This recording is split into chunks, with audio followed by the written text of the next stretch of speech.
திண்டுக்கல் அருகே ஜடாமுனீஸ்வரர் நாகம்மாள் கோவில் மகா கும்பாபிஷேகம் வெகு விமர்சையாக நடைபெற்றது. சிலை பிரதிஷ்டை செய்த மறுநொடியே கருவறைக்குள் நல்ல பாம்பு புகுந்து அனைவரையும் ஆச்சரியத்தில் ஆழ்த்தியது.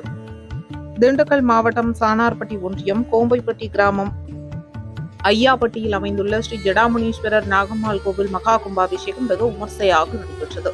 கோவில் பூசாரி முத்துசாமி மற்றும் ஜெயகிருஷ்ணன் தலைமையில் 15ஆம் தேதி கணபதி ஹோமத்துடன் 3 கால யாக பூஜையானது நடைபெற்ற நிலையில் இன்று சிவாச்சாரியார்கள் வேத மந்திரங்கள் முழங்க மூலிகை யாகம் வளர்க்கப்பட்டு பூரணாகுதி மற்றும் தீப ஆராதனை காண்பிக்கப்பட்டு வேத மந்திரங்கள் முழங்க தீர்த்த குடங்கள் கலசம் நோக்கி புறப்பட்டது.